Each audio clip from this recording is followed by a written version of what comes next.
keynote. You will love it. And the closing dinner will be hosted by Exist. But now, thinking about that closing dinner, we have to go back to business first. This is the final stretch, Stu, the final stretch, the day 2 and the afternoon session, and we will have the Bright Sparks coming onto the stage and making their presentations. And the first of whom will be representing Nord Pool, a consultant. Ladies and gentlemen, please welcome Mr. Joni Ermenen.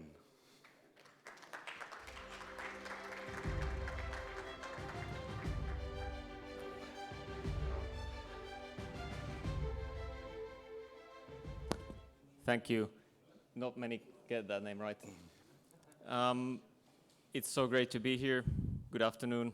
I'm Joni Ermenen from Nord Pool, specifically Nord Pool Consulting.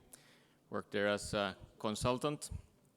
Well, first of all, I would like to express my gratitude for our wonderful hosts, Exist, who have provided for the Bright Sparks already 2 days before you all arrived here. We had great tours, great presentations, got to visit the Exist office, and I'm impressed of the Exist company. They are truly a forward-leaning and agile company, and they are pushing forward and exceeding maybe what we are doing in EU. And also I would like to express my gratitude for Apex for the opportunity to be here as part of the Bright Sparks and to be able to meet all these new people, the industry thought leaders. It's been remarkably great to learn from all the different practices, and it's important for me in my job as a consultant to know the best practices from all over the world as we work with market designs with clients to be able to provide all the different perspectives. And I've been able to these days hear from the specific and, well, maybe unique and maybe not that unique challenges that all the different power markets have in SPP, Chile, Colombia, Pakistan. Very different markets, still some of the challenges are the same. But briefly on Nord Pool, I won't go that deep into the presentation as Lina already gave some key facts, but as there are not that many European power exchanges or EU power exchanges here today, maybe I can repeat some of that to get some of the European perspective. So Nord Pool, we were the Nordic power exchange, now evolved to a pan-European power exchange due to the introduced competition in EU legislation. Nord Pool operates in 16 European countries, and we operate services and systems for serviced power exchanges in Europe. It's our 30th anniversary this year, and I work at the Finnish office. In our presentation it said Helsinki, but it's actually Espoo, just a couple of 100 meters from Helsinki. We have our IT functions in the Helsinki office, about 50 plus people developing our in-house trading and settlement systems that we use ourselves and provide the same systems for our service markets. Then a bit about my history in Nord Pool. I started in 2015 working with our IT systems. First in the intraday development team and then a bit later at our market coupling department, providing quality assurance for the pan-European intraday market software.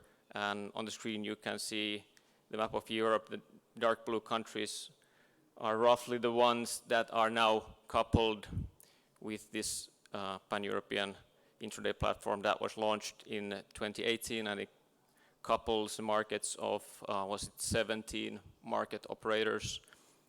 Of course, Ireland actually shouldn't be there, but all the other dark blue countries are now coupled in a continuous intraday market where Nord Pool operates in 16 countries out of these.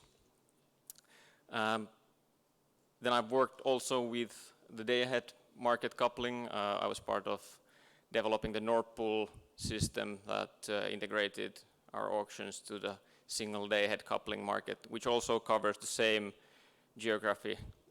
Both the single day-ahead market coupling and single intraday market coupling were finished last year, 2022. I hope you had some presentations, because I think it's quite remarkable that there's now only one single algorithm calculating the day-ahead markets in Europe, while 17 power exchanges participate.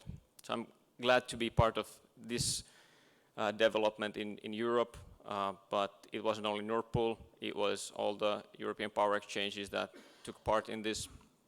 Now we're part of this one single European market operating under competition. Then, since the 2 years, I've worked for Nord Pool Consulting, a separate small team under Nord Pool Services, Lina's team. We work with a wide range of topics, but mainly concentrate on market design, rule book development, market systems, competence building, like courses and study tours, and feasibility studies for establishing new markets or regional markets.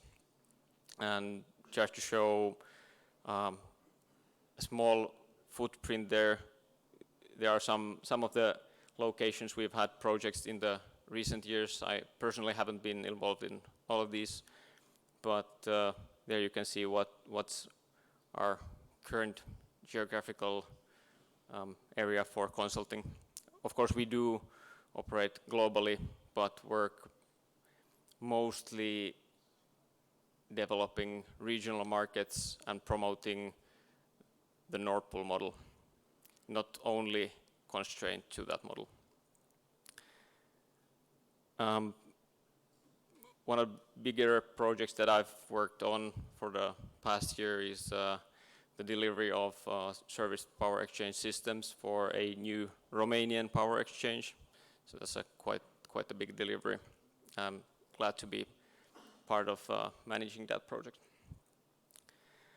But then coming to this event, I think it was absolutely great to be able to join the experience with the other bright sparks, great minds and passionate people that want to learn about the markets and want to learn how these things are done around the globe, what are the best practices, how we can improve, how we can be the best. So I think that applies to all our bright sparks in this event. It has been so great to hear from the industry leaders and to be able to bring all these different ideas home. And I'm kind of disappointed that we don't have that many EU market operators here. And I really think that we should participate in events like this and not get isolated in our own bubbles. I think there probably were some constraints why those market operators are not here today, but I think these events and this kind of opportunity I had to come here really drive the industry forward. And as the markets are so different in the US and in Europe, around the world, I think we, even though Nord Pool has been successful, we need to learn from how things are done around the globe. But to keep this short, this is me. I've enjoyed it so much. Thank you again, our wonderful hosts. Thank you for the program and the opportunity. And definitely I will keep in touch with our other bright sparks. We will share some ideas, hopefully continue this collaboration for the years to come. Thank you. Thank you very much, Joni. It was a great pleasure to have you here on this very stage of the APEX 2023 Conference Istanbul, hosted by Exist. So, ladies and gentlemen, before we proceed, an announcement to make. Earphones found, Has anyone lost his or her earphones? Please raise your hand. If not, the earphones are mine. So anyone? Okay, maybe later. So, all right. So I'll keep it, and we will continue with another Bright Sparks session. This time, please welcome Senior Specialist, Analytics and Market Development of XME Colombia, Ms. Lizeth Tamacho. Lizeth?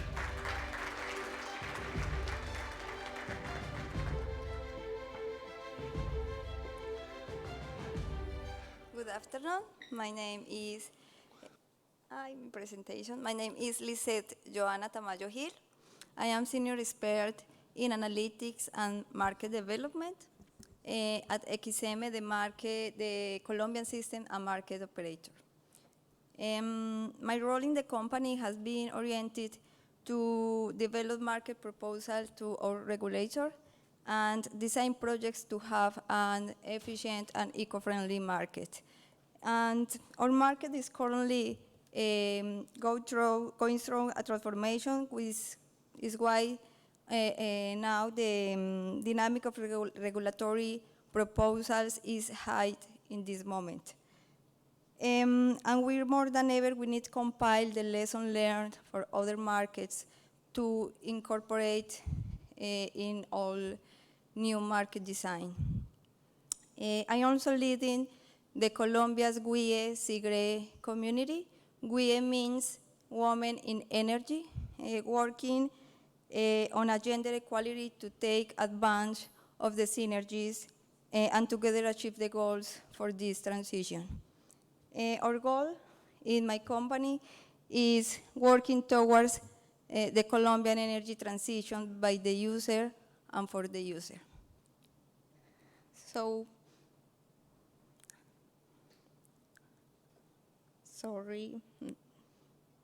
So who I am, Doris' daughter, the eldest daughter of 3 brothers, and I'm a financial engineer with master's degree in finance, who loves playing sports, traveling, sharing different ways to see the world. And I'm passionate about gender equality and human services. So that's why I feel identified with the electrical sector, because I can mix my life purpose helping humanity and the energy transition. One of the principal ways to improve social development, of course, economic development, is having high quality services access with efficient price, but having as a priority the planet Earth well-being. For that reason, our goal have been the people and the planet Earth to honor the life. So for that reason, we are gathered here to humanize ourselves and to be able to maintain motivation and focus on the real goal, which is finding the best solution for energy transition. But we must be faster because the planet doesn't wait, and we must adapt quickly. This is why we must ask ourselves questions like, as part of a planet that we have to care for, how do we contribute to happiness, well-being, and society development throughout the electrical sector? And another question is, how can we promote education, energy access, and efficiency in our daily activities so people have more time to enjoy life? And how quickly are we moving from our role within the energy sector to this? To answer this question, it's important return and remember the impact that the electricity sector have on the society. So, energy is one of the fundamental pillars of human progress. And nowadays, the energy sector is one of the priorities in the economic, social, scientific, and political agenda because of the repercussion it has on the planet. So an efficiency price, high quality, and continuous energy supply contributes to eradicate extreme poverty and hunger. In Colombia, we have improved extreme poverty indicators. We went from 16% in 2021, and in 2022, we have 12.9%. But we need to continue to decrease these numbers. And we need to connect more homes. Nowadays, in our country, approximately 97% of the Colombians have energy access. Thanks to non-conventional renewable energy resource, we have been able to bring to non-connected areas. But our goal is that 100% of the inhabitants have energy access. The education is so important for us. The energy service helps to improve the conditions for studying and provides better instruments for learning and teaching. Let us remember that the lack of education promotes inequality in all aspects. Save lives. Electricity provides the possibility of having a proper healthcare conditions, keeping vaccines and medicines in the right conditions. It helps with disease prevention by having clean water, air quality at homes, heat in place of extreme cold, etc. Of course, economic and social development. As a country goes through change towards an advanced socially and economically diverse system, the industry is increasing its dependence on energy due to its importance for the production process. So energy is a primary level for development. Access to modern forms of electricity is considered the priority to contribute to the achievement of goals previously mentioned. And the last one, and not less important, is the planet or home.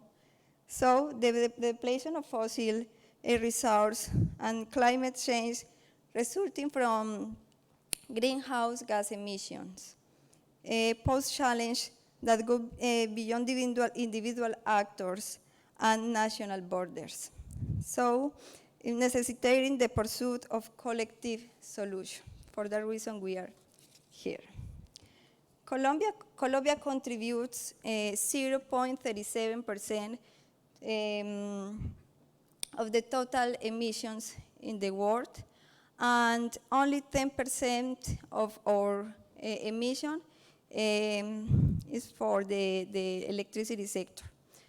This is because in our country, in the normal conditions, 80% of our energy is by hydraulics. And for that reason, we are so dependent for the climate.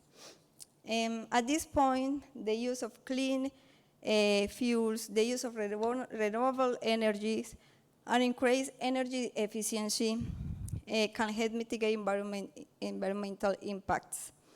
As we can see, we have a commitment with every communities and every ecosystem.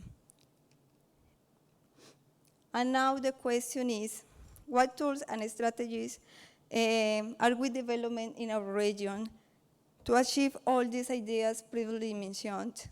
So I want to begin with a goal that most of the countries have to research, and it's reducing greenhouse gas emissions. Colombia is no exception, and we have in South America the goal to reach net zero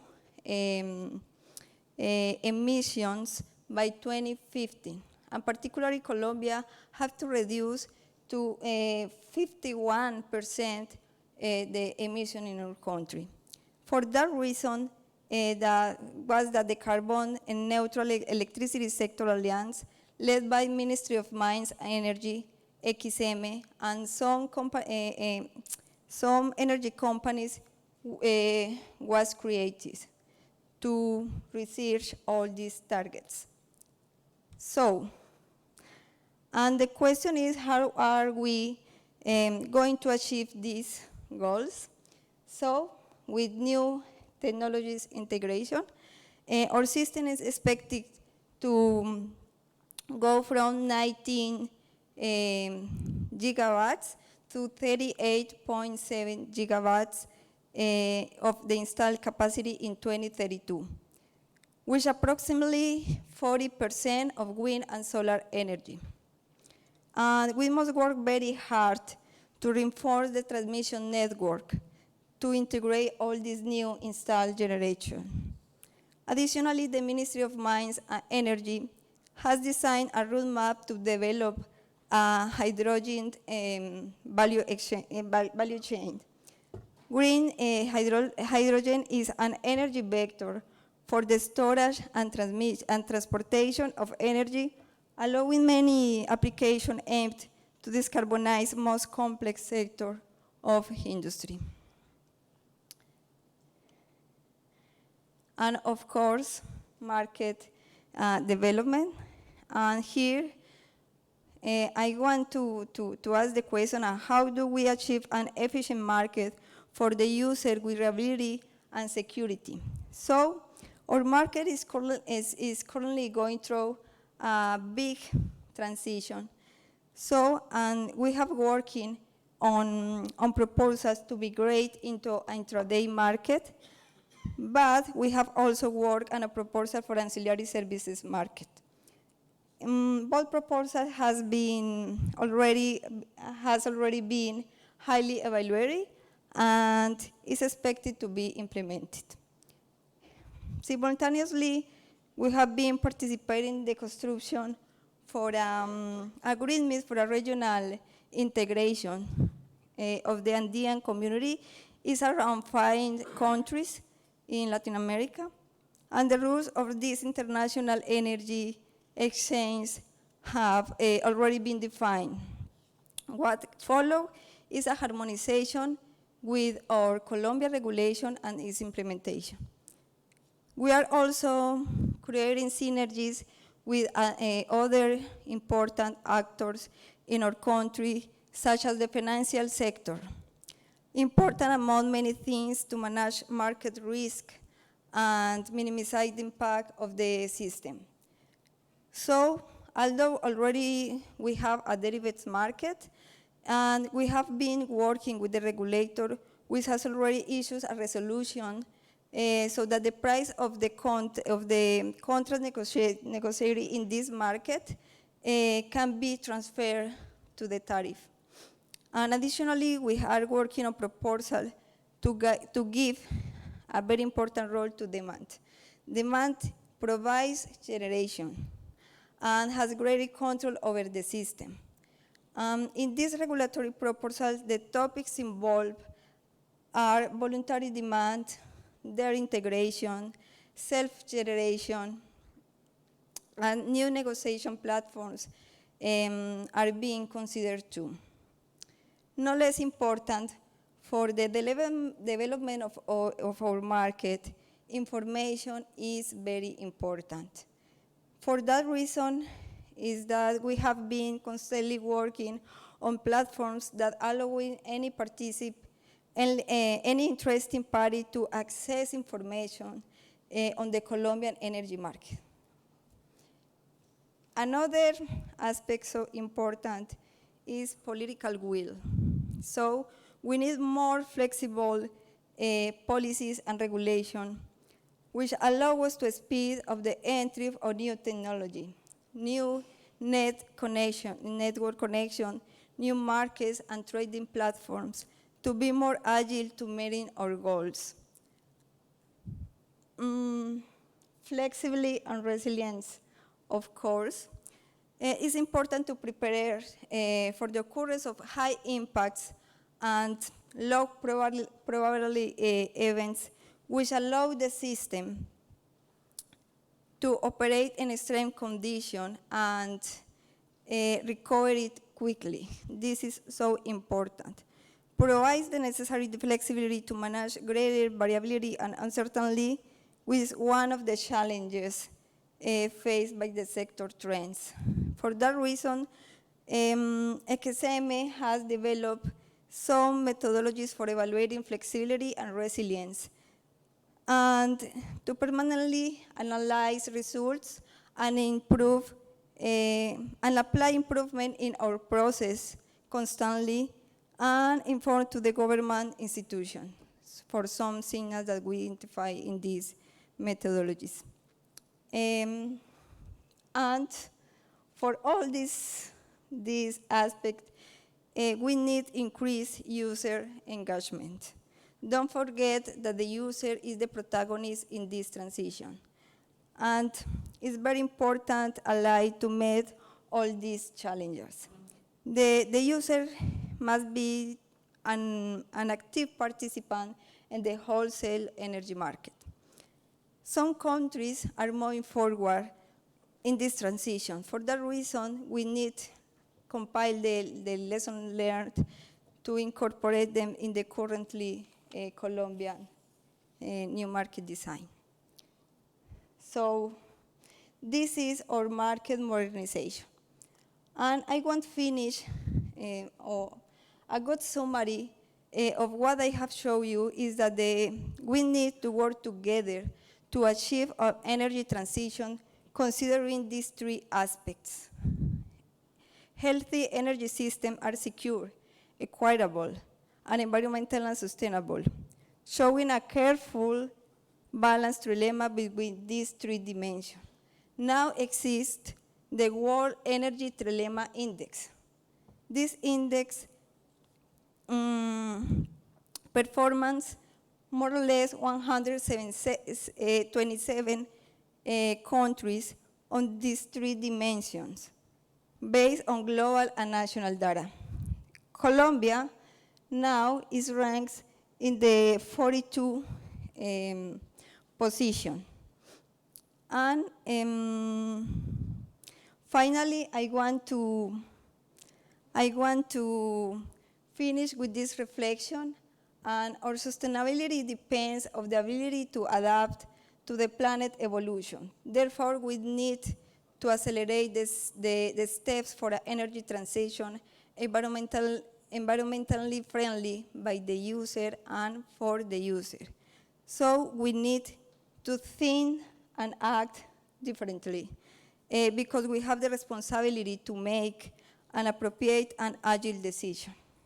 Let us to resolve our technical challenges by using the person and the planet as inspiration. And thank you so much.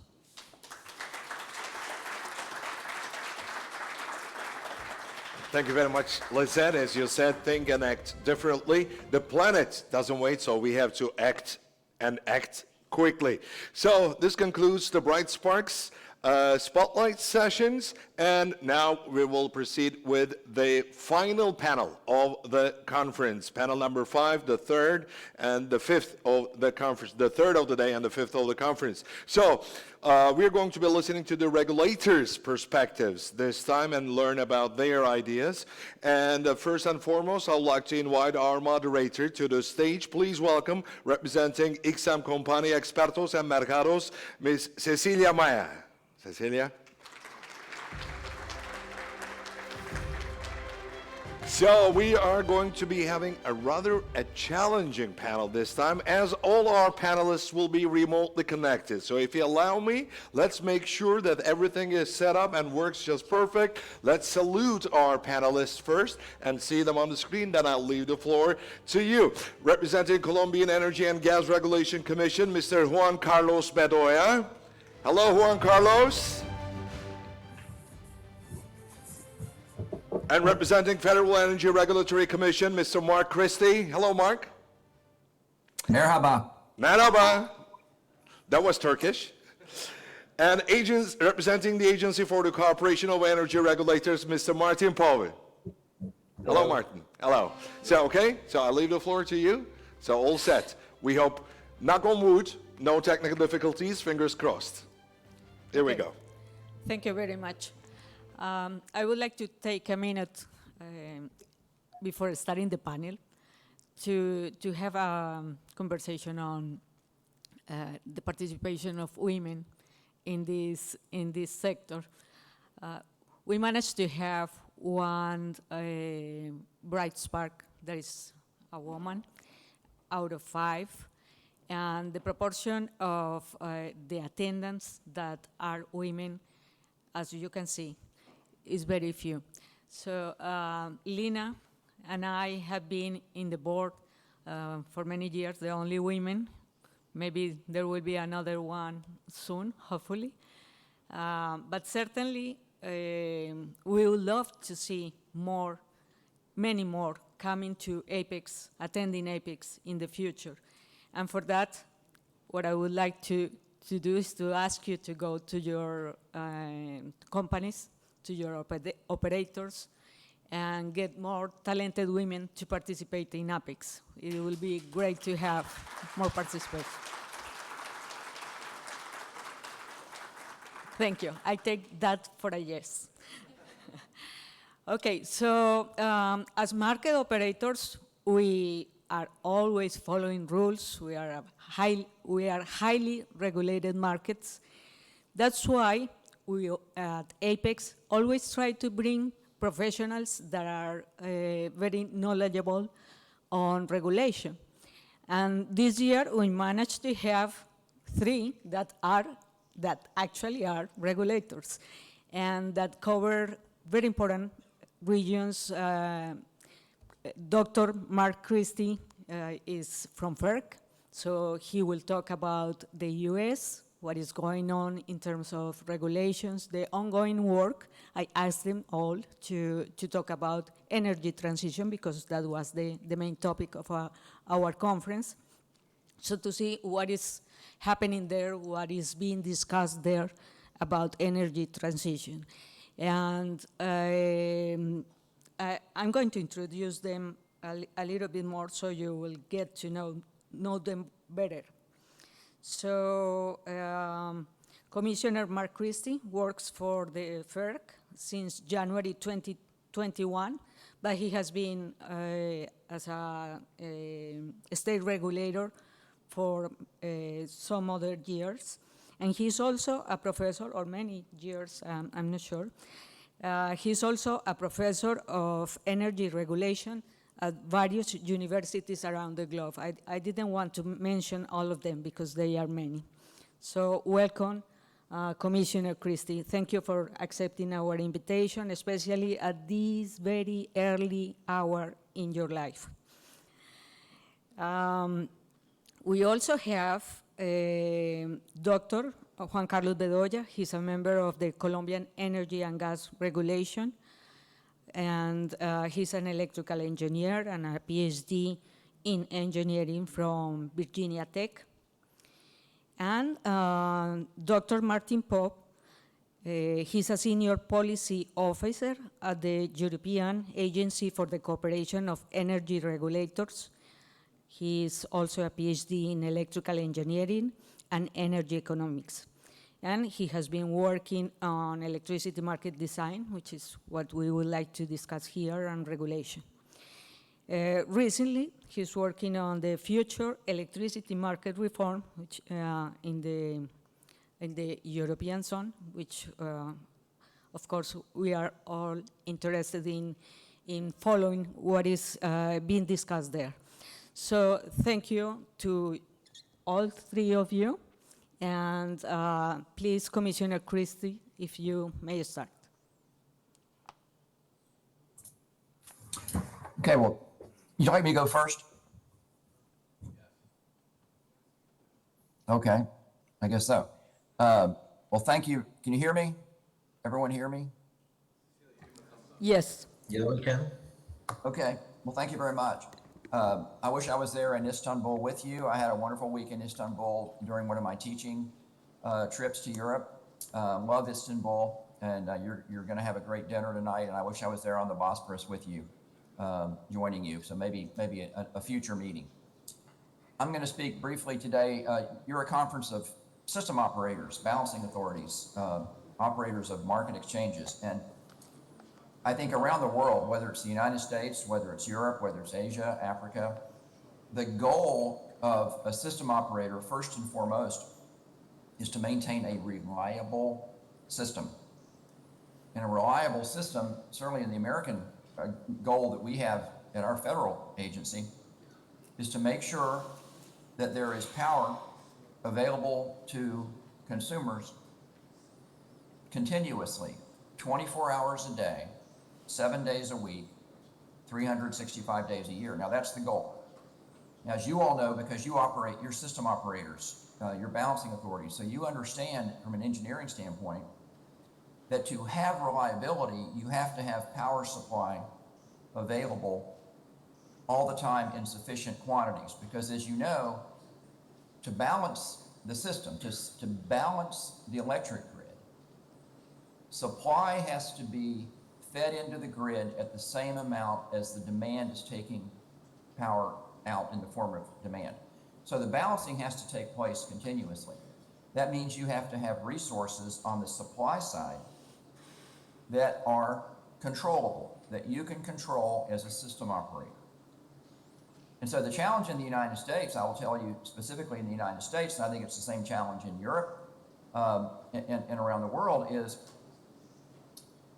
are markets designed to ensure that we have sufficient resources on the supply side, power supply, to keep the lights on? And what that means in the United States, and I would suggest it means the same thing around the world, is we are not at a point technologically where the system can be balanced all the time and reliability can be maintained with only intermittent resources. We need dispatchable resources. By dispatchable, I mean resources that you, the market operators, can control and dispatch whenever needed, 24 hours a day. Dispatchable resources fall in three very specific categories: coal, gas, nuclear. Those are the three main types around the world of dispatchable resources.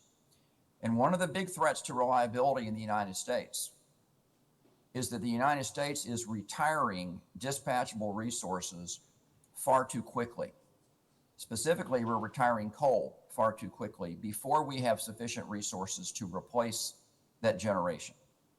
And gas is becoming a much bigger part of the energy mix. You know, in the United States, 40 years ago, 1990, 2/3 of the generating capacity in the United States was coal and gas. Today, 40 years later, 2/3 of the generating capacity in the United States is coal and gas. It's the same. What has changed is that in 1990, only about 10% of the generating capacity was gas, and over 50% of the American generating capacity was coal. Well, today those numbers have basically reversed. Because in 1990, gas was being largely used only as for peakers. It was only called on in very discrete times to help meet a temporary peak in demand.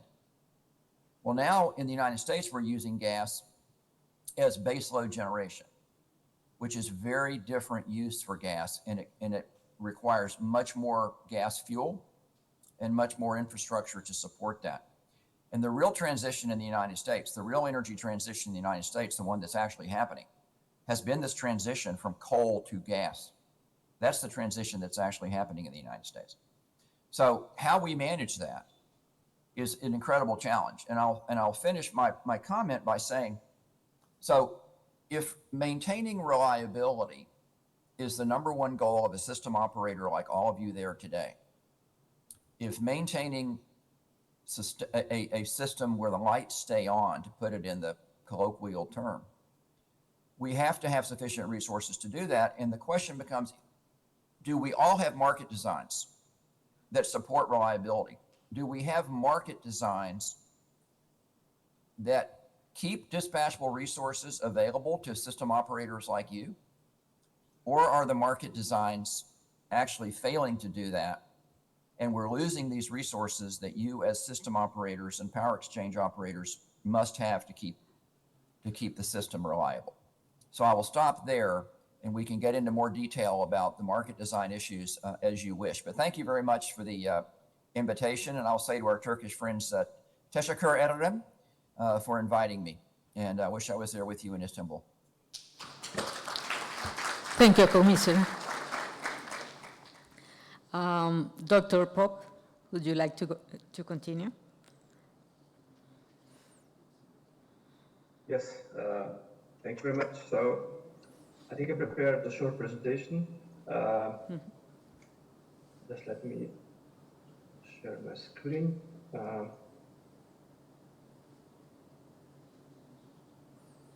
Yes, so I think you should be able to see that. Yes, thanks. So I think I will focus mainly on the role of power exchanges as far as we can see it from the European perspective. I will speak about what works well in Europe and what are some improvements we would like to see happening in the next 10, 20 years ahead. So first, what works well? So in Europe, the power exchanges are the key enablers to integrate the market. So if we integrate European markets, we have a zonal market with the help of power exchanges. And that's a very important function. So the power exchanges do enable the efficient functioning of the whole market. They provide price signals, they provide a signal for operation, how to operate the assets efficiently, as well as for investments. The key role is to integrate national markets into one single European market. So we have one single connected market, and the power exchanges are performing this role very efficiently. Besides that, there are typical power exchange benefits like promoting trust in the market, minimize counterparty risk, competition, trading, easing the new entry. They also have a role in transparency, monitoring the market behavior. So all these elements of power exchanges in the European market, they work well. And that's what we need to commend power exchanges that they are doing their job very well. Now, I would focus on some of the key elements where we would see some room for improvement. And the first element is the unbundling of competition and regulated activities. So in Europe, as you know, we have a competitive market also for power exchanges. There can be many power exchanges operating in the same geographical area. But of course, power exchanges, they operate in the network industry, and network, there's only one network, which is a monopoly activity. So in Europe, member states generally allow that we can have multiple power exchanges in one member state or one territory. However, because we have congestions, we have limited capacity to trade between different zones in Europe. This congestion management, so how to allocate this scarce capacity between the zones, is a monopolistic activity by default. But the question is how we combine the competitive business of power exchanges, which compete among themselves, with the monopolistic network, so where there is only one cross-zonal capacity. So in other terms, if you have only one cross-zonal capacity and we have 5 power exchanges, which power exchange will get this cross-zonal capacity to be able to optimize the markets in different areas? So our proposed approach in this area is that we somehow have the unbundling of regulated and monopolistic activities. And that's where the model that, at least from ACER side, we're trying to promote is that even if we have in this model we have 4 different zones, there are different amount of power exchanges in each zone. They compete among themselves. They compete inside the zone. They compete across the zones. However, when it comes to using the cross-zonal capacities, which are these red lines here, so there's a limited cross-zonal capacity between the zones. This element would have to be regulated and would have to be performed by a regulated entity. And that's the new element we're trying to propose for the European market, is that we have this central entity, which would then allocate scarce capacity of the network, and thereby perform monopolistic activity. But the power exchanges can keep performing their competitive activities, which is providing trading services to their members. And one of the benefits of this approach is that it's very easy for new power exchange to come in. New power exchange will just enter any market they want to, sign one contract with this regulated entity, and it can start operation. So that's a very so it's a single point of contact, single point of contact for each new power exchange which can or wants to enter the market. That's one element we would like to improve in Europe. The second element, which is somehow symptomatic to our markets, is that the long-term market is struggling. So we don't have sufficient liquidity in the long-term market. The reasons are the markets are fragmented, both in geography as well as in terms of the products that are available. This means there is a low liquidity in the market. In most of the markets are illiquid. The maturities of available contracts are insufficient. And on top of that, there are many state interventions which sort of take away the incentives of market participants to hedge themselves. So, and when we are looking for investments which go beyond 2 or 3 years ahead, so those are typically the investors in generation, they would want to hedge their investment in the long-term market. There is no liquidity in the long-term market, and those investors need to find other ways to hedge their investments. And what we see last year, because of energy crisis and high prices, the cost of collaterals went significantly up, and this further pushes away market participants from organized exchanges. So this pushes them towards bilateral trade or OTC markets. So Acer, the Commission, and in cooperation with exchanges and stakeholders, we are looking for solutions. We want a liquid forward market. We want as much transparency and competition on the organized exchanges as much as possible. And one solution that we proposed is that instead of having a national forward market in each member state, let's try to pull the liquidity of many national forward markets into regional trading hubs. So these trading hubs will sort of somehow aggregate liquidity of many national markets and thereby enable more liquid products at these trading hubs.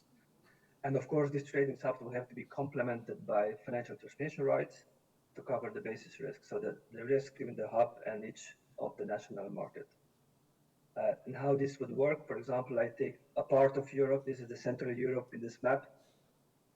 Today, what we see is that we have national forward market in each of the zone, in each of the member state, and all of them are basically not liquid except one. So the German market is liquid.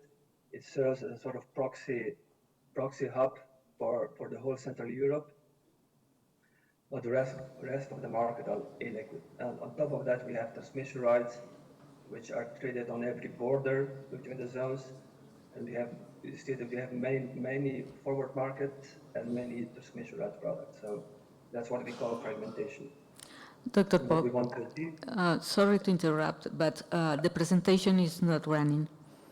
Sorry. Do you see it now? No, we are still in the first page. Okay. Maybe if Fortunate. you put it in presentation mode. Mm-hmm. Okay. Yeah, I see that. No. Now I should be able to see it. No. No.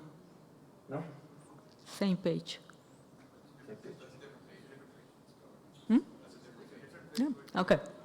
No. It's Maybe okay. this My is mistake. Yes. Okay.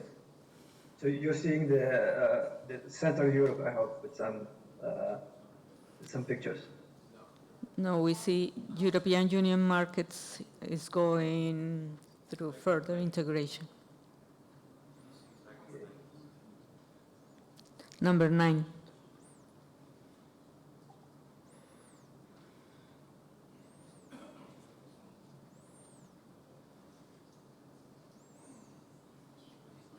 Yeah, I don't know what to do. I'm a bit puzzled.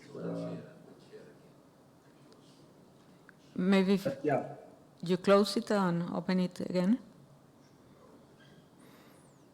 okay. Just one try. Yeah.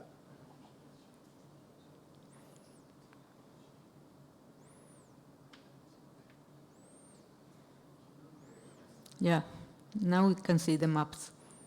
Okay, consider that. Okay, let's hope. Let's hope it's today. Things like that. So in this picture, you can see that on the left side we have many national markets in this yellow circles, and we have those red arrows are transmission rights on the borders of the zones. This is what we call fragmentation. There are many national markets and many transmission rights. And what we would like to achieve on the right side is to pull the liquidity of these national markets into one trading hub. And instead of having many transmission rights on the borders, we would have only one transmission right from this trading hub to each of the zone. So having more, let's say, concentrated market, more pooled market, which would then hopefully attract more liquidity. And of course, we still allow for competition. Any power exchange can offer hedging products on this regional hub.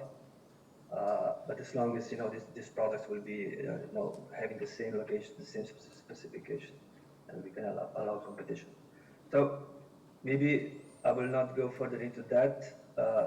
Two final challenges that I would like to briefly highlight. So first is that we are going through energy transition and further integration at the same time. We are still expanding the market. There are new members joining. And at the same time, we have this fast transition. We need to change certain elements of the market design. And the speed of these changes is increasing every year. So you have more and more things to do. So instead of having less and less, we have more and more things to do in the upcoming years. So what we need to find that's a big challenge for all of us is a model which can be quickly adopted so that we can quickly change certain aspects of market design and implement this change quickly. Because at the moment, any change we want to do takes a couple of years to implement. There are some delays always in the system. And if you really want to keep up the pace, we need to speed up, simplify and speed up the process.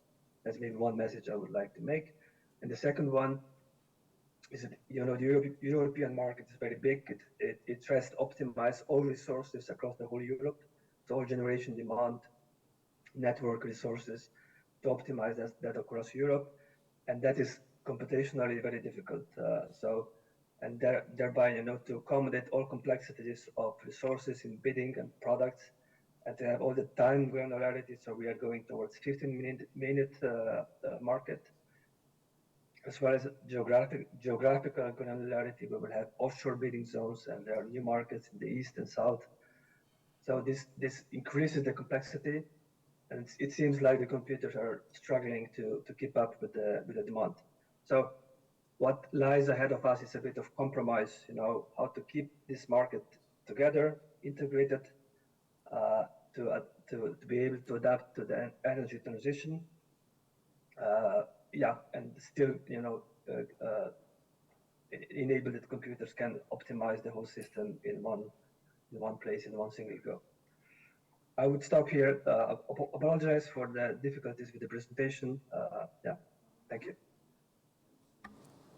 Thank you, Dr. Paul. Please.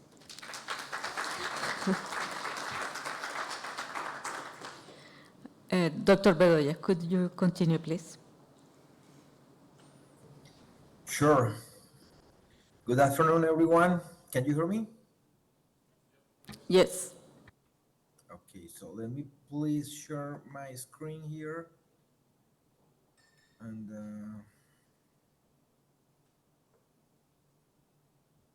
all right.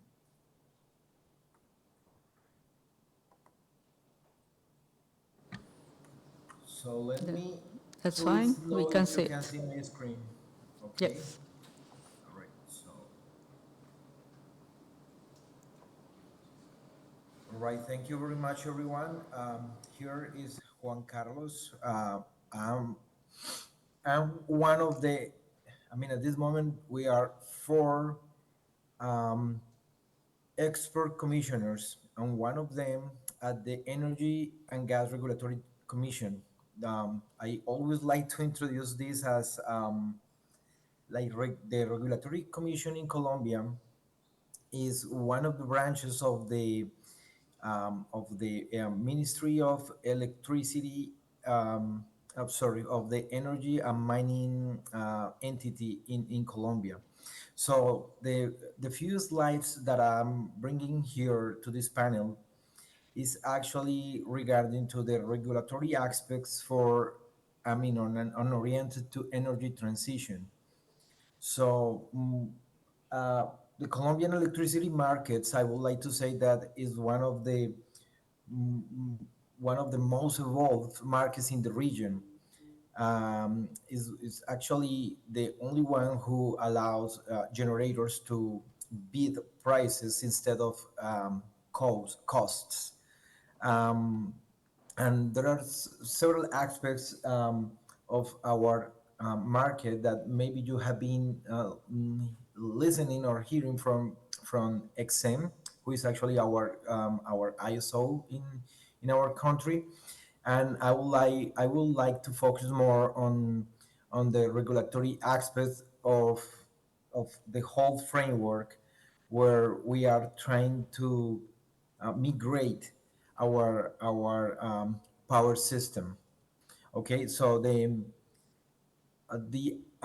presentation that I have is actually just like five different topics, but all of them are related with energy transition and the energy policy regulation for the new paradigms of how to achieve this transition.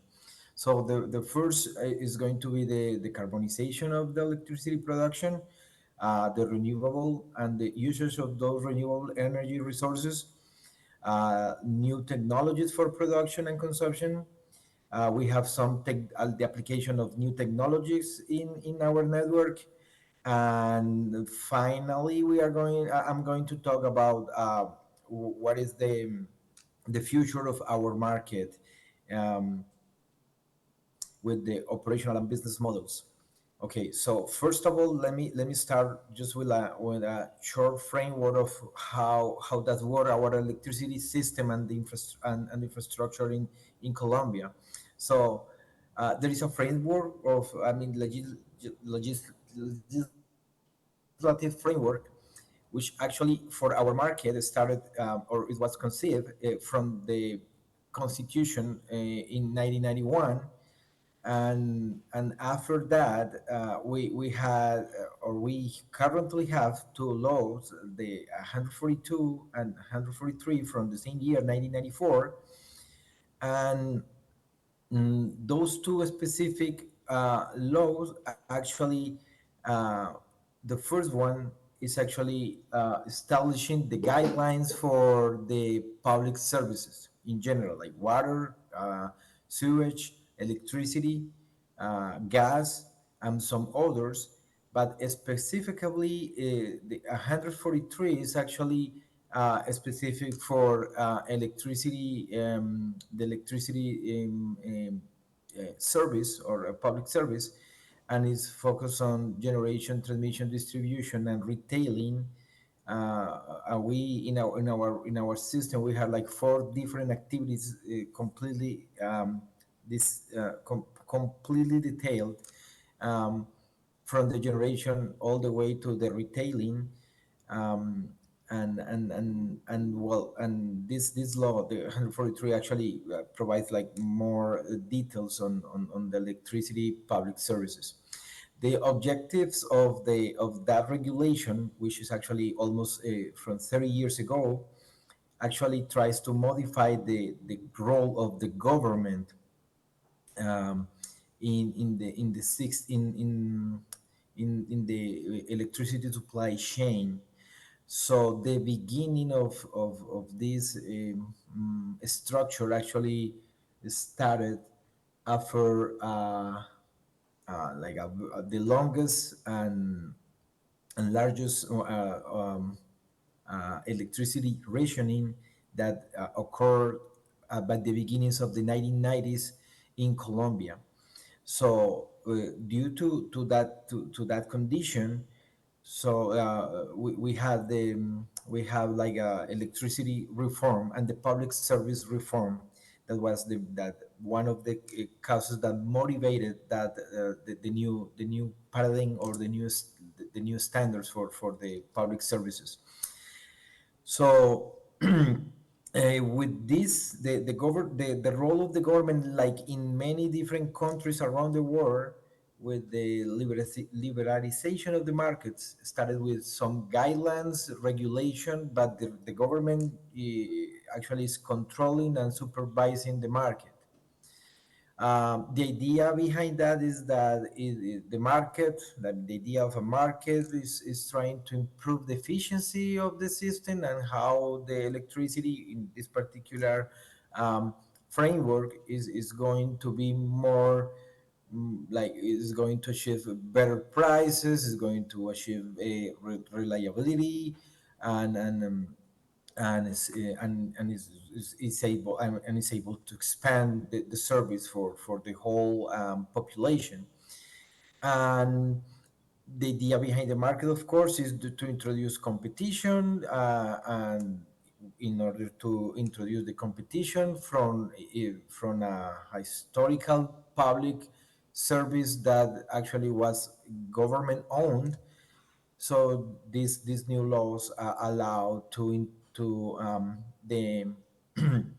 to enter this allowed to enter for the private parties to our public services, and of course like the promotes private investment for public services.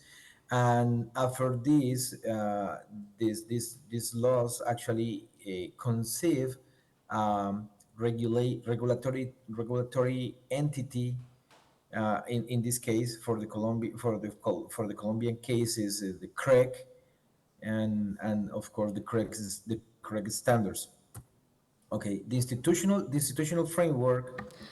Juan Carlos. So, Yes. sorry, I will have to rush you because we don't have much time. Okay. So if you can just go directly to what it is being discussed in Colombia on energy transition, which is the same topics that we are discussing all over the place, but we are probably giving it a different touch. All right. Okay. So I will go very quick on this structure. No. And here's Please where we are. And all right. skip it, And please. then, okay, Skip it, please. just okay. I'm seeing here the streaming on YouTube, and I'm not sure if the slides are moving.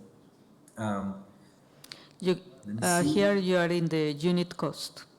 Okay, so at the end, so we have to focus on what is the unit cost of the electricity generation, transmission, distribution, losses, constraints, and the retailing. So based on that, so I would like to go straight to the energy policies that actually started to or are related with the modernization of our market. So first, we allow some new regulation for outdoor generation, something that we call here outdoor generation, which is essentially that generation that you can produce locally and actually reduce the demand from the network. So we allow all the regulation regarding outer generation with Law 1715 from 2014. And also we conceive from the Ministry of Mines and Energy in Colombia with all these numbers that you see here. I'm going to go all the way through them, but this is the regulation regarding the advanced metering infrastructure, and we are actually aiming to expand the the implementation of advanced meter infrastructure or smart meters, and also the law 2019 from 2021, which is actually conceiving the energy transition, providing incentives for renewable and energy efficiency projects. So with those laws from the top of the regulatory chain, then CREC start to provide some regulatory frameworks more specific with more detailed rules. Similar like happens in the US when there is a FERC order and then every single ISO starts to design the rules. So here in Colombia, CREC actually designs those rules, and there are different standards for instance, firm energy, which is something related to our capacity market.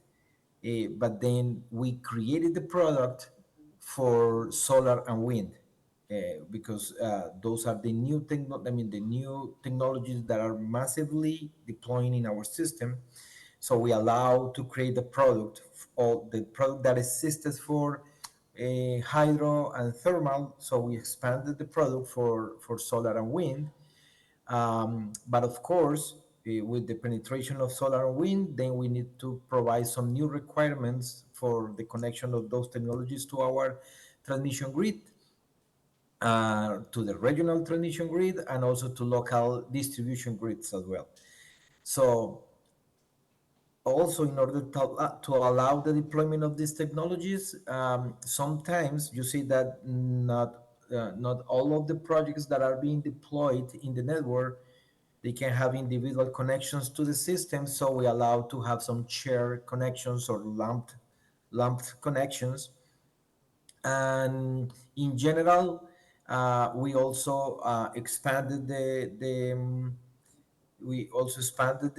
ideas also for batteries and other technologies that we are aiming in our in our vision of the future of the electricity system. So there was a first wave, and I will say that it started from earlier than 2014, but actually I will say that this was materialized from 2014 with the new regulation, and we are, and we keep going on this modernization. And then we define, for instance, with our planning entity in Colombia, which is called UPME, to define what is the limit of the small generation, and we define that the minimum limit to be like a small scale self generator or auto generator is 1 megawatt.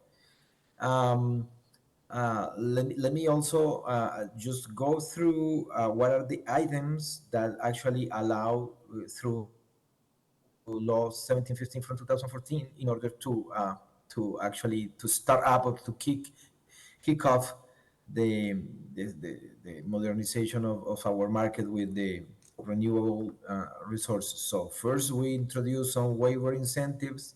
We allow the sale of generation surpluses to the grid, and we introduce the concept of distributed generation in our standards, which is something that sometimes we or in different markets is given as a fact, but actually we provided the regulation for distributed energy resources. We also allow like a simplified connection procedure for these auto generators, and also we allow or we conceive initially the concept of the demand response mechanisms for our market. It doesn't mean that we are actually it doesn't mean that the demand response is like a traditional concept from several decades ago, but the regulatory aspects for the demand response also were conceived here. We have also some technical aspects as well. For instance, that the amount of energy can be any percentage of the consumption. the auto generator assets can be owned by third parties. And we created the concept of energy credits, which is like a balance between consumption and injection. And also we determined that these technologies should comply with some regulatory and technical aspects, from similar to, I mean, the red tier that we call here in Colombia, with can be understood as the neck code for these technologies. A second way. I will have to get back to you in a minute, and because I would like to ask some questions to Commissioner Christie. Commissioner, you were talking in your first comments about what to do with something that worries us all, and it is that the dispatchable generation is fading too fast, and the variable generation is entering at a very fast speed. However, summing both, they are not providing the speed of growth that the system needs to have to attend demand. Because what we have been talking about here is that in many markets our demand is growing a lot, year after year. So we need this dispatchable generation to have reliability, and reliability, security, flexibility, and so we still need them, but we are not giving enough incentives, it seems so, to maintain this generation. What are you discussing about that in the US, in FERC? Mm-hmm. Well, let's look at the global situation first. The United States and Europe, of course, are talking about retiring coal and gas, or retiring fossil fuels. China is not. China is building coal in large amounts as we speak. India is not retiring coal. I had a visit to India in February and met with their top energy regulators. India is not retiring coal plants, they're building coal plants. So it's really only the United States and Europe we seem to be talking about retiring dispatchable resources that are needed to keep the lights on. Asia's not. And so when we talk about market design, is there something about the market design in the United States? I won't talk to Europe, I'm sort of familiar with it, but I'm going to leave it to others. But if we operate markets and investors in generation units such as coal and gas, or nuclear for that matter, cannot clear the market because we use a pricing mechanism that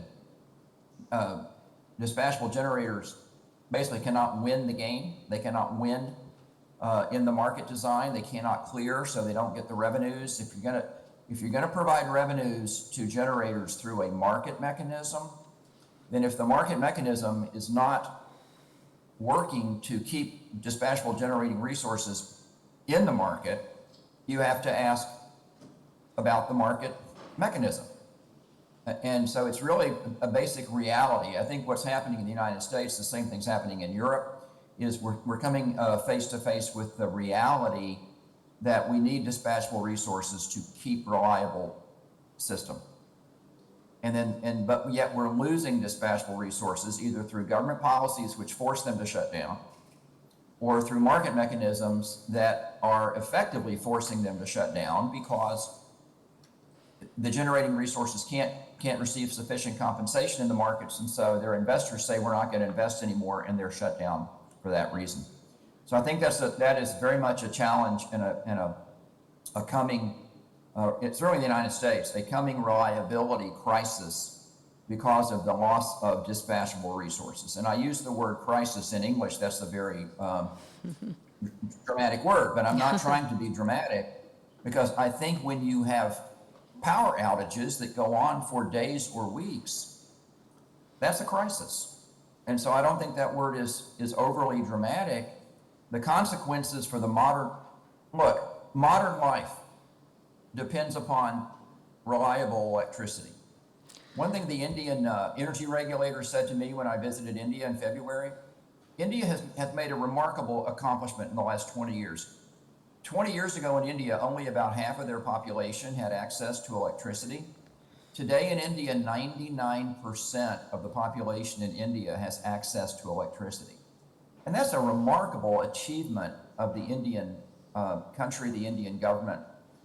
But they impressed upon me, when you expand access to electricity to that many people in India, it takes a lot more power supply. And that's why they're not shutting down coal, they're building coal. They're building gas, they're building LNG. They have to meet the demand. And one thing they impressed upon me is this access to electricity that India has provided to almost all its population now has tremendously improved the lives of people in India who didn't have electricity before about 20 years ago. So electricity is critical to modern life. We cannot run the risk of having electricity go out for days or weeks or worse. That's what I mean by crisis. Yeah, absolutely. I'll go back to the question of electrification of the economy, because we are all heading to there and increasing demand, and then again, we're gonna need many resources, all of them. Maybe we won't be able to retire these plants that use coal or any kind of fuel. So we probably need to keep them in the system, but does it mean to go back to the old mechanisms like capacity mechanisms? Well, I think that we have to look at, and you make a very good point, the push to electrify major sectors of the economy, like electrify transportation, electrify home heating, is going to increase demand substantially. And on one hand, we're cutting, in the United States, we are cutting dispatchable resources by forcing them to retire. On the other hand, we're supposedly going to increase demand substantially with electrification. So the numbers do not add up. They just do not add up. We're in the same position as India. India is realistic in realizing that if they want to bring electricity to all their population, and that's been a tremendous increase in load, in demand, they have to have the power resources to meet that load. So they understand they can't shut down generating plants. They have to build generating plants, as does China. So speaking about those mechanisms, in Colombia we have been using reliability charge for a long time now, since 2006. Juan Carlos, what do you think is the balance with the use of this mechanism in our market to keep the generation that has already been built, and to bring new capacity, actually new firm energy, because it's firm energy, to our market? Yeah, definitely. This reliability charge that we call is similar to capacity market, but in terms of energy. So it guarantees that you have the energy to put it in these words, to survive even during the most critical conditions. And I will say that the value that we have had from this mechanism is actually the one that has turned Colombia one of the few countries in Latin America that haven't had electricity rationing since the last 30 years. When I would like to, when I have to talk about this reliability charge, I always try to compare this against, like, for instance, the crisis that happens like 2 or 3 years ago in Texas, when there was like no price cap for the electricity, which actually we provided here with our mechanism.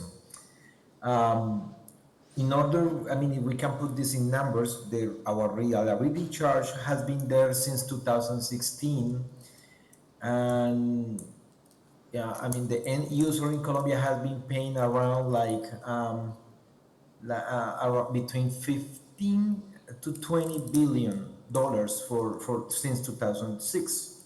So when you put this in a scale, you can, I mean, you can think like, okay, how is this like a profitable for the end user? Is that allowing the entrance of new resources? And the answer is yes. Um, every time that when the regulatory commission is planning whether the demand and the supply, is there any deficit or is there any surplus, then our mechanism is actually providing signals for new generators to come into our system. Of course, the mechanism, since has been there for a little bit longer than 17 years, it has to be adjusted for the new technologies. So when I was saying, when I was presenting that we have some new incentives for new resources like solar and wind, that what I was saying is, okay, so we have like a market that was designed 30 years ago. We have a reliability charge that was designed 15 years ago, but we have new technologies in our system. So we need to adjust our rules and regulations in order to allow reliability and new technologies. Especially for those technologies that are variable, like solar and wind, something that causes curiosity when we talk about having a reliability charge or firm energy to solar and wind. Could you explain why is that? I mean, what are the conditions under which the regulator gives reliability charge to variable plants? Yeah, definitely.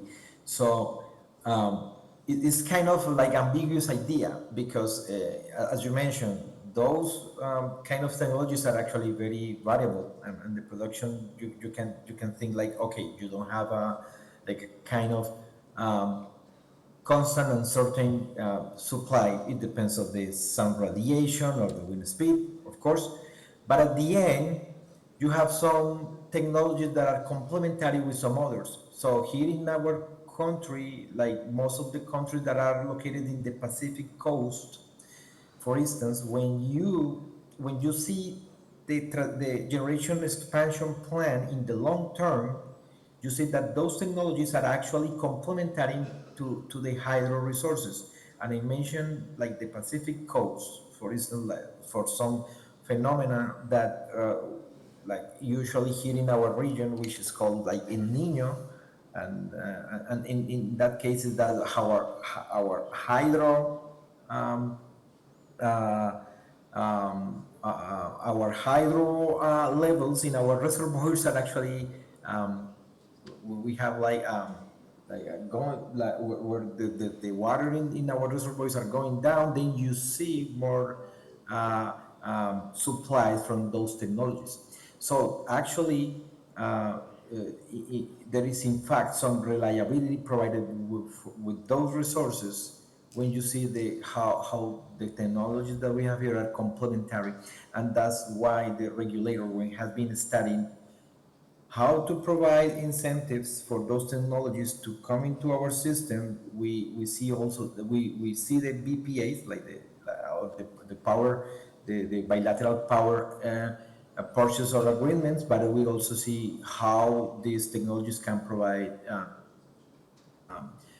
reliability to our grid. Okay, thank you very much. Dr. Pop, you talk about one of my favorite subjects, which is financial contracts. And so you are trying to build a stronger market there for PPAs, which I that is like, translate like long-term forward contracts, right? So having like just one hub, which will be, of course, a virtual hub. These contracts, being long-term contracts, they pose some challenges in terms of liquidity. You mentioned that one. Price risk as well, because we have the commodity with the highest volatility, so thinking on a price that is good or that fits over 10 or 20 years is very hard. And finally, counterparty risk, of course. So how are you planning to manage those two other risks that you didn't talk directly, like price risk and counterparty risk? Yes, so I think we need to go like step by step. So what we first aim to achieve is to improve the market with this near term, like 2-3 years ahead. So this market where we see that consumers want to hedge, producers want to hedge their production costs, consumers want to hedge their procurement costs.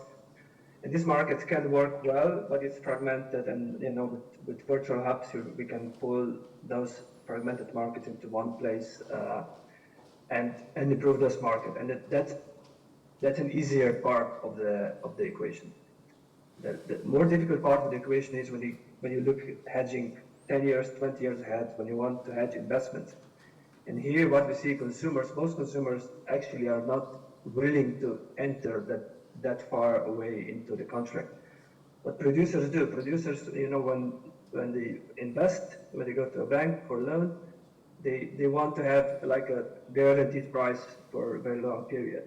So producers want to hedge, and this is what we see this fundamental gap, Producers want to hedge their investments, but consumers, they don't want to commit for 20 years ahead fixed price, which is also partly good, because you also want demand response. So essentially how Europe is tackling this gap at the moment. So at the moment, there is no other solution but some kind of state intervention. And now we are discussing the so-called contracts for difference, where the state is a counterparty, and basically the producer signs a contract with the state entity. The state entity guarantees a certain fixed price. If the market price is below that price, the state would pay the difference. If the market price is above the fixed price, then the producer would pay back the difference. And this revenue is then being settled with end consumers. The second option is the PPA, which is purely bilateral arrangements. There will be some markets, there is some market PPA, but this market will not be very, very large, because it will only attract those consumers who actually want to hedge. And those are mainly big industrials, stable consumers who can afford signing a very long-term contract. So the counterparty risk, how it's being handled, basically, if you talk about 5, 10, 20 years ahead, at the moment there are no other ideas but some sort of state guarantees, at least for those players which have physical assets.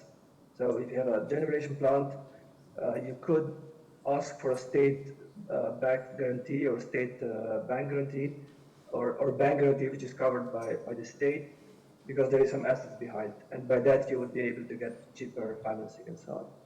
So for the moment there are no other solutions for that, because the cost of collaterals for that far ahead it's way too high for any private investor to handle themselves.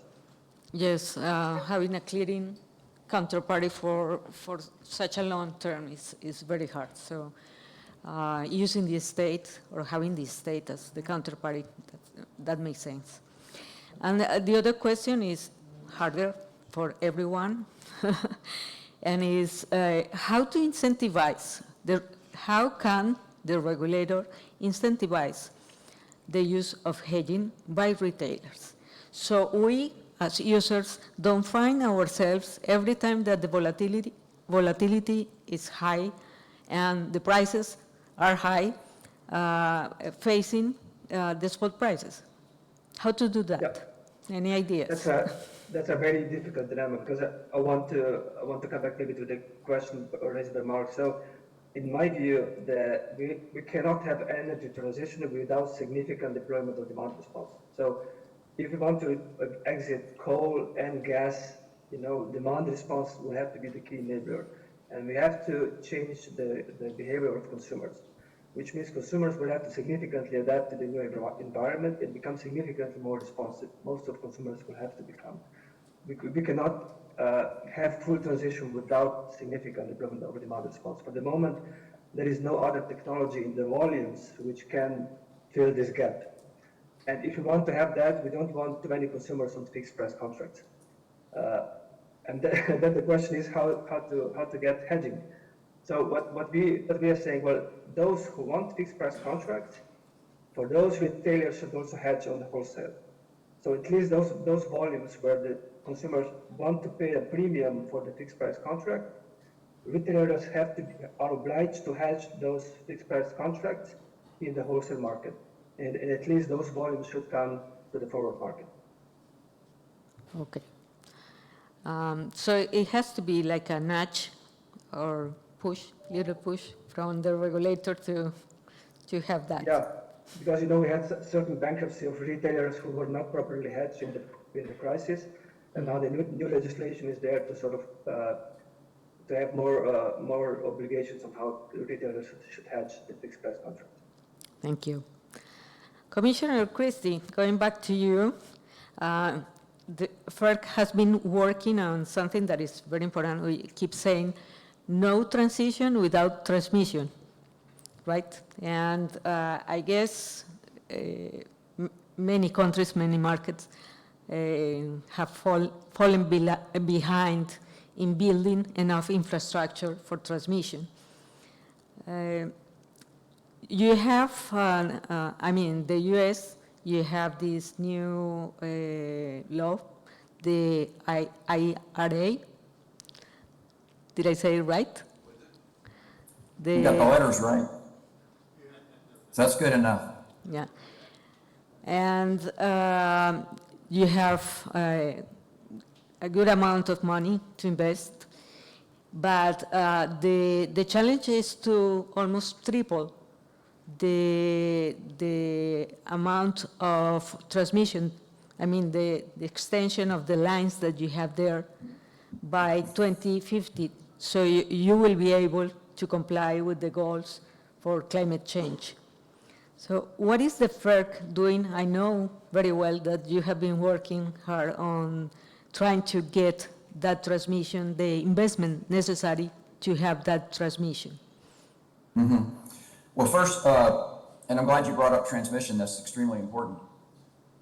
The United States is spending a lot of money on transmission. In the last 10 years alone, what we call rate base, which is the total sum of the asset value of transmission assets on a national level, has tripled, which means that there's been a lot of transmission built in the United States. It is tripled, and that is all flowed through to the bills paid by retail customers. So for most Americans, the transmission part of their electric bill has been the fastest growing part of the bill. So we're already spending a lot of money on transmission. And so when you look at proposals that some people push to say, well, we need to triple transmission in the next 20 years, the cost of that will be absolutely astronomical and an incredible burden on consumers. So why do we build transmission?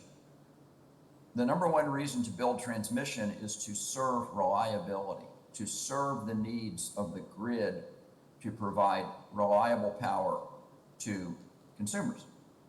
That's what we call our RTOs, regional transmission organizations. Their number one reason that they plan transmission is to plan transmission to provide reliable power.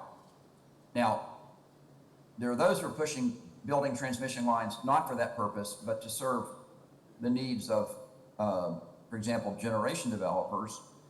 And how you pay for that, I think, is the real challenging issue in the United States.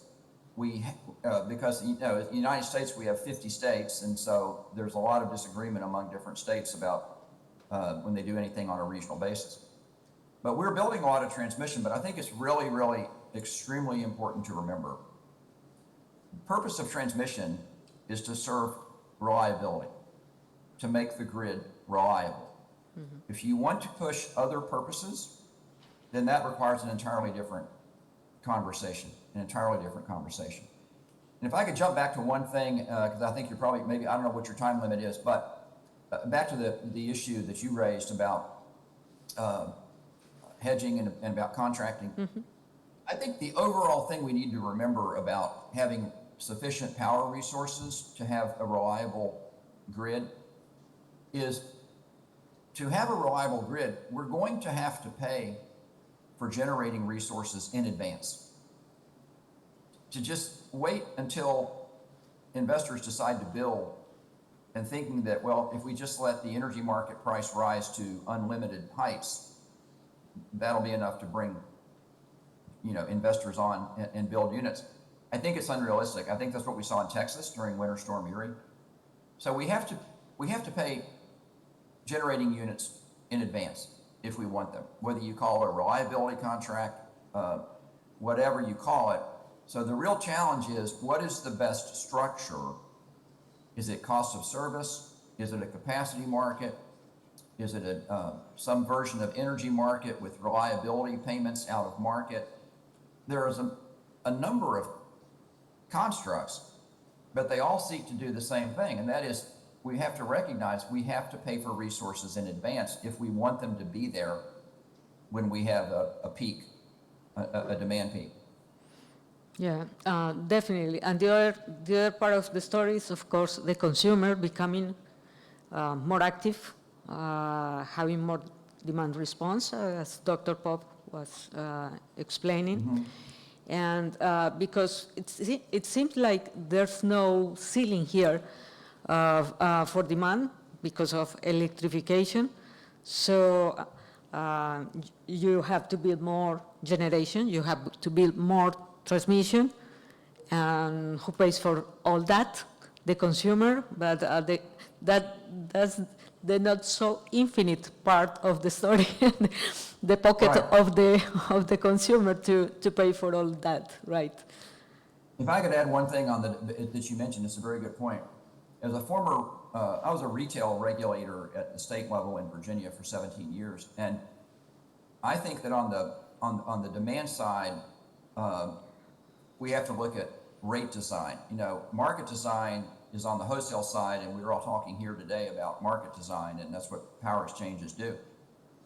But another big aspect on the demand side is we have to look at rate design, the rates that consumers are paying, because you can design rates through things like time of use rates, dynamic pricing, to incentivize at least shifting demand. And I think that's a big issue that really is not a power exchange issue. That's for retail regulators. Have got to start focusing on rate design to try to minimize demand or at least move demand out of peak times. Juan Carlos, what is the regulator thinking on demand response, on having a more active consumer, how to get there to this prosumer that we keep talking in all these conferences, but I haven't seen the first one. Yeah. So how to make them show up in this sector as active members of this sector? Yes, Cecilia. So what is the regulator thinking? Actually, the short answer is that we definitely need it. But in order to implement that, we need technology, we need education also in order to learn and to make the people learn all the advantages of having a response against prices, and that means that we need to change also our pricing structure. So, but definitely it is something that we needed in our market. And I would like also, Cecilia, I would like also go a little bit on the first question that you mentioned regarding the mechanisms for hedging. And I do believe that what our regulatory commission is doing, creating new mechanisms where the parties can go and transact energy without thinking about the risks regarding is my counterparty going to pay. So we have like some mechanisms like the one that has been designed in derivatives, or the one that have been taught in one of our orders, like the 114 from 2014. So all those mechanisms provides new ways or new mechanisms in order for demand and generators to cover the positions in the market. So I do believe that that's the best way to promote hedging and to cover demand to the volatility of the prices. Thank you. And Dr. Puff, what are you doing in Europe to promote more participation from demand?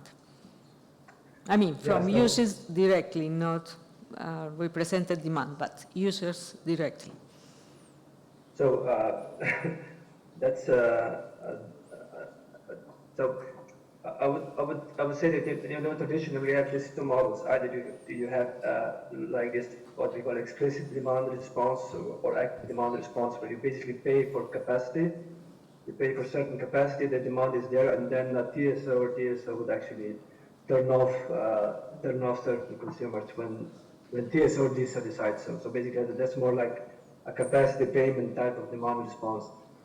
But you know, like it or not, the most efficient way to achieve demand response is just to allow higher prices. So higher prices are the most efficient way to give a signal to consumers, look, you need to disconnect. And if these higher prices come at the wholesale level, retailers will feel them, and then they will, as Mark mentioned, then they will transpose them to retail pricing. So they will give flexible retail pricing and reward those consumers which are able to respond to the prices. But other than that, you know, we try to remove barriers. So there is a new code under development which would sort of reduce all the barriers there are for demand response. But my personal take is, even if you remove all the barriers, demand response will still not come in unless there is significant financial reward from demand response. This reward can only come with high prices. Either you give high capacity payment, or you give high energy price, which would give a signal that now, you know, in this moment you need to reduce or shift consumption. Unfortunately, there's no miracle cure here. Yeah, it's not that easy, especially for in terms of policy, to make users face directly the price and the volatility of the price, especially that. But yes, probably that's the only way we have found. There is a big debate in Europe about the vulnerable consumers, so how to protect the consumers which are vulnerable. And indeed, you can protect them by not endangering demand response. That's maybe one of the key challenges. So, how to keep those consumers protected against, you know, a period of high prices, but still they need to have incentive to reduce demand when, you know, when it's needed. That's a challenge. Yes. Well, I would like to open to the to my fellow friends here, if you have any questions. Juan Carlos? Juan Carlos is, no?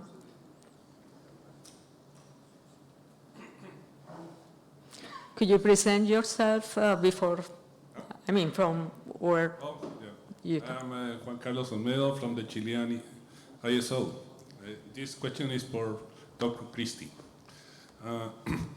We are seeing two situations in the Chilean grid. One is there is a trend to terminate PPAs that support in the past coal-fired plants that were, as you mentioned, that were providing reliability resources. And then currently those generation facilities are not financially viable because the owners are losing money. And on the other side, there is a continuing increase in the side payments. I mean, the cost of ancillary services and the post-stamp of transmission. And some companies are deciding to build generation facility behind the meter, even storage. And they are not considering the availability of reliability resources. What do you suggest to solve that situation? Well, I certainly wouldn't take it upon myself to tell Chile what to do. But I think that it illustrates, it's a very common issue. I think what you're facing in Chile is the same thing we're facing in the United States. It's the same thing being faced in Europe and around the world, really. And that is, we cannot shut down these dispatchable resources at a pace that is not sustainable. And when I say not sustainable, and you're sitting there next to Stu Bressler, who understands this, to keep the grid balanced. And those of you who have to actually balance the grid every minute of every day, those of you actually in the field as engineers keeping the grid, the balancing authority, you understand this. Politicians, unfortunately, don't. But you have to have controllable resources. You can't depend totally. The problem we have in the United States, and the problem I would say is the same thing in Europe, the same thing in South America, other places, is the reality is that you can't run a reliable grid on intermittent resources only. So the problem is not adding wind and solar. The problem is subtracting dispatchable resources. And the three primary dispatchable resources around the world are coal, gas, and nuclear.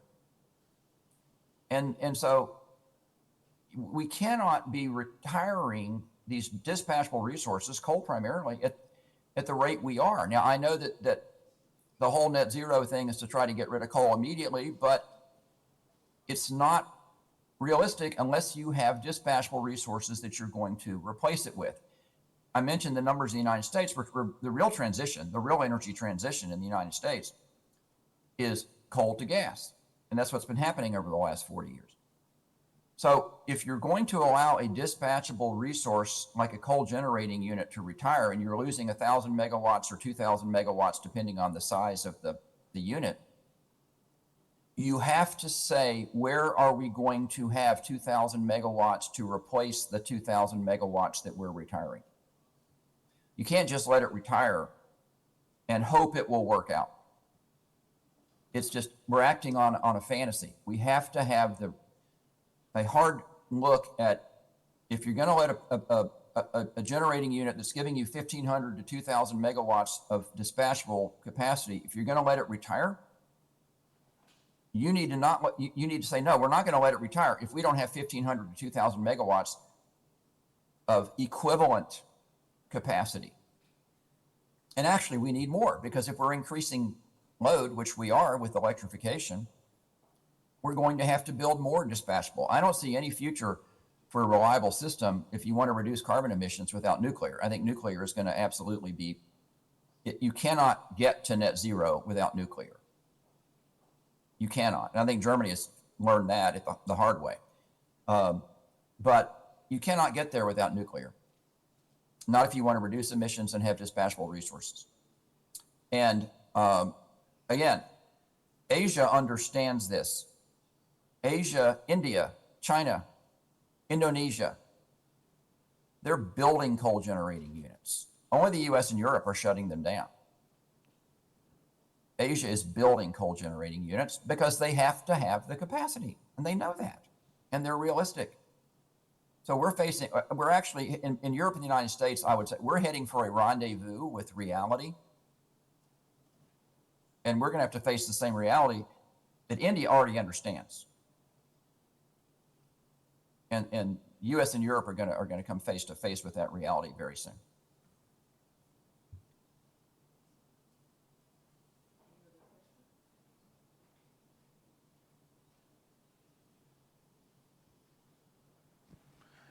Thank you. This is Ryan Hidari with End Dimensions. Stu, I took your advice after that beautiful cup of coffee that I enjoyed earlier. I can assure you that I'm still feeling the impact of it. Thanks for that beautiful Turkish coffee. My question in here is a bit different than talking necessarily about policies.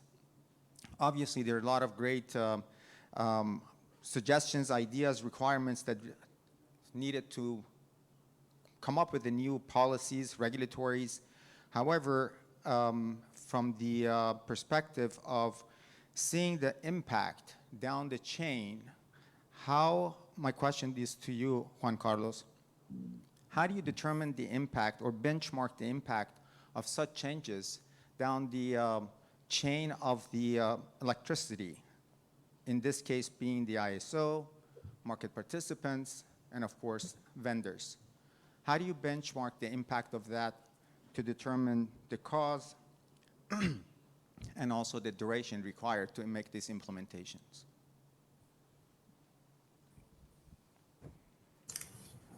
Thank you, Ryan, for your question. And definitely,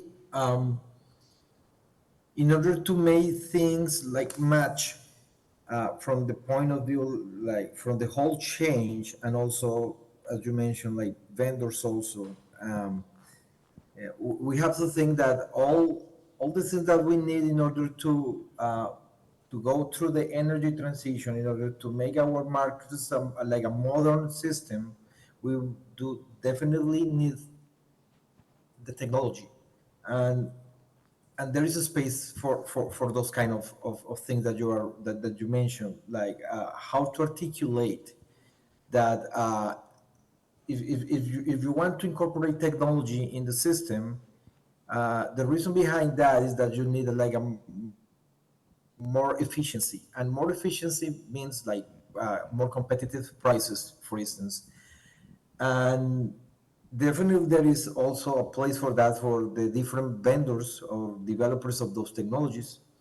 Um, for instance, the software technology, in order to make easier for the user to understand and to receive the invoice every single month, for instance, or technology in order to see how prices are moving on hourly basis or 5 minutes basis. So that's the way to articulate the market in order to pursue like a more efficiency and better and better prices. And at the end, as a regulator, our mission is to protect the users from, I mean, from different aspects that can happen in the market, but yeah, so always looking for like efficient rates.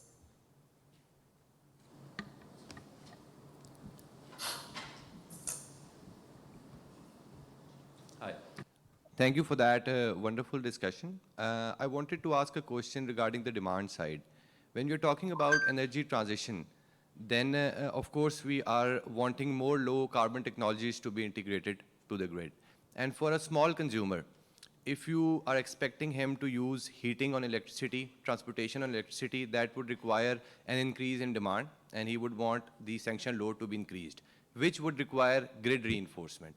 Now, if that cost is parked on that customer directly, and he's a small customer, he would rather not use electricity to, heat his house and for transportation purpose. The other way to do it is to, socialize it on the distribution user system, but that would increase the cost for everyone. So what is the optimal point to deal with this problem and to enable the integration of low carbon technologies? Thank you. I'll just go first. I think that's an excellent question. It really is an excellent question, and it illustrates the whole challenge of what we all face as regulators. I'll return back to the demand side and the point I made that, yes, for the small consumer is not in the wholesale market. The small consumer doesn't have direct access to, a wholesale generator of any type. So the small consumer is taking service from a load serving utility, whether it's state-owned or privately owned. And the small consumer takes service at whatever rate retail regulators set. I think on the demand side, and it is a challenge to try to design a rate design to try to incent certain behavior, but I think it can be done. And I'll give you an example. We know, like, for example, let's take the American state of California. So the American state of California, which is heavy in solar, the peak is in the early evening, peak demand is in the early evening, and that's when the system is most at risk, because that's when solar is going off the system, of course, because the sun's going down. So there's a utility district in Sacramento, California, which is the capital of California, and they have a demand side system where, and it's very simple. They tell their consumers that between 5 o'clock in the afternoon, 5 p.m., and 8 p.m., the rates are going to be much higher than any other time of day.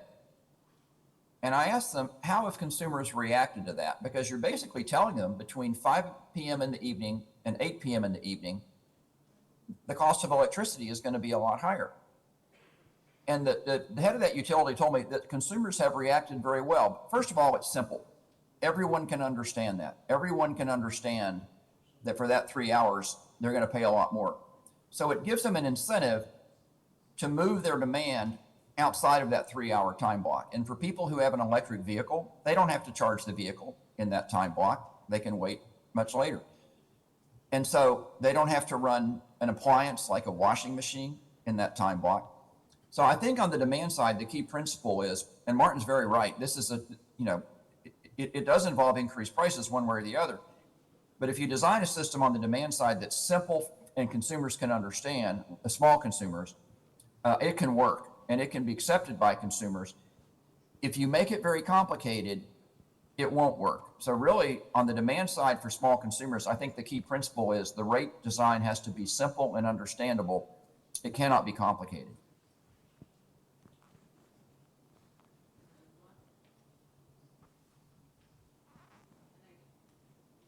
I guess the final one. Thank you for giving me this chance. My name is Mohammed Hamad from Market Operation in GCC area. I'm talking here about markets, just emerging markets, just slowly growing up in GCC area. Now we have almost traded 1 terawatt hour, 1.5 terawatt hour. We have a dilemma where we are, which country with the oil, it is difficult to build a market to compete reducing the price. You can imagine that it is maybe part of the dilemma. Maybe you will face it with having carbon. If you didn't use the coal, that means you are using kind of energy you are quantified as a zero price or very low price. Here, same thing. We have a lot of oil, gas, resources. You can't, if you didn't use it, it will be something you miss it.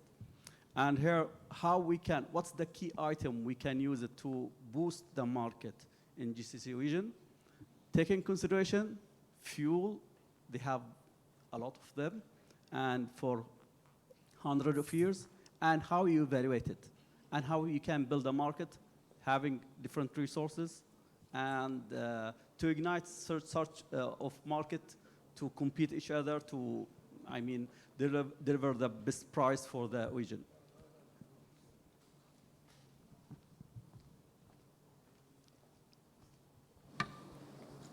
Any voluntary?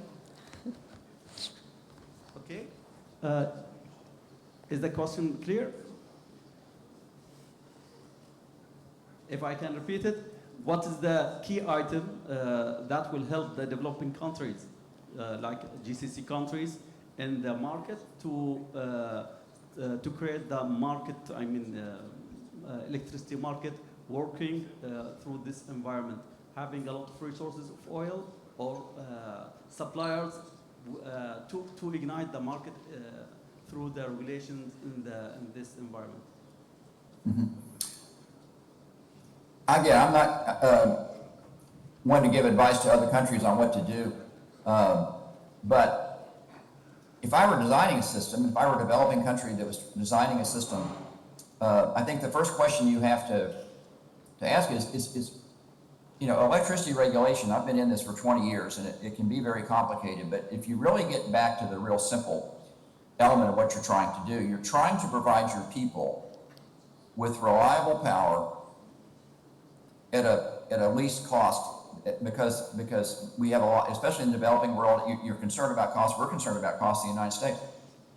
So if those are the two goals of your system, I would start out and say, our number one goal is reliable power, and our number two goal is keep the costs low so people can afford to buy it.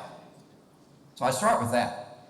And then say, now what is the best way that we're going to get there? And if you're starting anew with a new system, what you may want to do is start with a very basic cost of service model, which is what the United States started with and Europe started with over the past century. And the cost of service model, there are many inefficiencies. I could talk to you for an hour about inefficiencies, but the cost of service model, if you're starting a system and your goal is universal service at a price people can afford, is certainly one model to look at. And then as the system grows and then more challenges come, you can introduce market elements such as an energy market into that. So, but I really don't want to tell people what to do, but I think that's what I would do if I were starting a system from scratch and I wanted to serve all my people with reliable power at a price that most people could afford. I think that's where I would start. That sounds like a great idea, and then move on with capacity markets, and then think on the ancillary markets first, Right. Ancillary services mechanism, and then go to markets as the market grows and Right. demands those kind of services, right? Let's start simple and remember what the purpose of an electrical system has always been, going back for a century or around the world, is whether it's Asia, Africa, US or Europe, South America. The purpose of an electrical grid should be, number one, serve all your population with electricity. And that's why I have such admiration for India and what India has done in the last 20 years. I think it's amazing that they've brought electrical service from half of their people to almost the entire country. It's an amazing accomplishment. So let's look at what the goal of an electrical system is. Number one, we want to provide power to all our people. And number two, it has to be at a price that most people can certainly afford. And those who can't, you can talk about subsidies and other mechanisms, but that's the purpose of an electrical system. And we have, and all the sophistication that's been added on in the last 20 years, with all the different market mechanisms, and a lot of these are very helpful and a lot of these are good. But let's start simple. Let's start simple and get back to the basic purpose of an electrical power grid. It's to serve people. It's to serve all the people. And if we remember that, then everything else should be seen in that context. Absolutely. I believe we can finish. Dr. Pop. Yeah, just my 2 cents on this. I hope you can hear me because my connection is quite bad. So, in Europe, we still have expanding markets towards South Europe, Ukraine, and so on. So, traditionally, we take the traditional steps. First, unbundling is the key. You unbundle, you ensure there is some level of competition among producers, consumers. And then you need to start with, revealing price signals. So you need to have price signals which gives a signal how consumers, producers, how to behave. These are the essentials. So unbundling, power exchange, price signal, and the rest will come later. So we need, I will try to wrap up saying this, we need a reliable system. We need, with the new technologies, flexibility. We need a resilient system, but we also need an efficient market, right? I mean, to have that service, electricity service, but at an efficient price. And for that, definitely, we are gonna need to think twice before retiring the old stuff. We will need to invest more in new generations, new technologies. We talk here about hydrogen, and who knows what else is coming along the way. And to have more generation, more transmission. And the final piece, which is really important to start developing, and that our guests today provided many clues how to do it, is to engage the user into this market, to make her or him more active.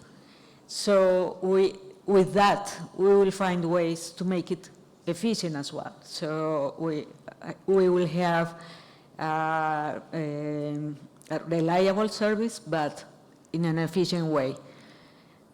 So we all have to keep looking for ways to make the market, the technology more available to the users. So going further from smart metering to smart users. Okay, so thank you so much to the three of you, our guests, for being with us at this hour of the day for the two that live in the Americas. And thank you to Dr. Pope. And I believe it was a very, very interesting panel to close our conference this year. Thank you so much for being with us. Thank you. So, gentlemen, before you leave, we're going to have a quick photo with Miss Maya. She will be standing right next to you on the screen, and we're going to have that photo with the panelists as well. Okay. One last time, give it up for our panelists, ladies and gentlemen, our also moderator, Miss Cecilia Maya. Thank you very much. And let me say to our Turkish host, Teşekkür ederim. Biz teşekkür ederiz Mark. Çok teşekkürler. İyi günler. Hoşça kal. Güle güle. Görüşürüz. Bye bye. Thank you. Thank you. All right. Thank you very much once again. That was a great panel. And one last announcement. Earphones. Has anyone lost his or her earphones? Please check your pockets, bags. So, if not anyone, yeah, this will definitely be mine. No, my friends will get it, and if anyone just tells that they lost it, and we'll get from my friends. Alabilir miyiz lütfen arkadaşlar? Çok teşekkür ederim. So, that was the one final panel of the conference. We're not done yet. We're about to call today, but as usual, we're now going to have our annual general meeting of APEX. So in order to conduct that and also share his closing remarks, ladies and gentlemen, one more time, please welcome our chairman, Mr. Stu Bressler. Stu? Thank you. A quick round of applause for Mustafa. Oh, thank you. For facilitating us the last couple of days. Obviously a consummate professional and an expert in your own trade. Thank you so much for making our transition smooth, informative, as well as entertaining. We really appreciate your assistance this week. Thank you very much the last couple of days. Appreciate it. Before I call our annual general meeting to order, a few thank yous from my own part. First off, our corporate sponsors for the event this year. Again, we could not have an event of this quality without the support of our partners. And so many of them have been with us for years on end, and we hope we continue to see them in the future because they're so important to the success of our event, and we hope it's mutually beneficial for them as well to come here and participate too. So thank you very much to our sponsors once again. I would also like to thank very much our speakers for the event over the last 2 days. The panelists who again gave up of their time and expertise to share their insights with us. My fellow board members who facilitated the panels this week, Rohit and Juan Carlos yesterday, as well as Daniel, Lanny, and especially Cecilia, sitting up here by herself for an entire panel. Thank you all very much for all the work that goes into facilitating and developing your panels. Appreciate you doing that as well. And last, and of course most importantly, I think all of you have enjoyed the last 2 days as much as I have. And so our special thanks to our conference hosts, Exist, Ahmet and Duria and Soat and the entire team, the AV support. Well done, excellent job. You have certainly so successfully highlighted the culture and the beauty of your city, as well as demonstrated the organization, the expertise of yourselves as well. So again, could not thank you enough. You have spoiled us appropriately. And certainly fulfilled in the highest regard your responsibilities as our host for this week. So thank you again so much for everything. Well done. Well done. So with that, if you are not representing an Apex member at the conference, I'm not kicking you out of the room. You are free to stay. You're also free to take your leave if you like, because our last step of the conference is always to conduct what our bylaws require, which is our annual general meeting of the members. So at this point, I will go ahead and call our annual general meeting to order. You should have received, if you are on the Apex member distribution list a couple of weeks ago, an agenda package for the annual general meeting today. The first item on that agenda is to approve the minutes of last year's annual general meeting. So what I always do in these cases, rather than taking a person-by-person vote, I just ask if there's any objections from any of the Apex members from any of these things on which we need to make decisions. Are there any objections to accepting the minutes from our last annual general meeting? Seeing none, thank you very much. I appreciate that. We do have an audit of the financial situation of the Apex organization every year. That audit is now actually accomplished by PJM's internal audit department. It is a very cost-effective way of accomplishing our financial audit every year. It costs the Apex organization about $3,000 US for the conduct of the audit. If you had a chance to go through the materials that were in the agenda package, I think you'll see it's a very thorough, very professional job, and they also produce the director's report, the audited accounts, the auditor's report on those accounts, and all that again was in the agenda package. So at this point, I would just like us to resolve to accept all those reports, including the report on the financial condition of the Apex company. Are there any objections to resolving to accept that documentation today? Thank you again, not seeing any objection. At this point, could I please have the current board members of Apex please stand up? Current board members, please, just so everybody can recognize who our current board members are.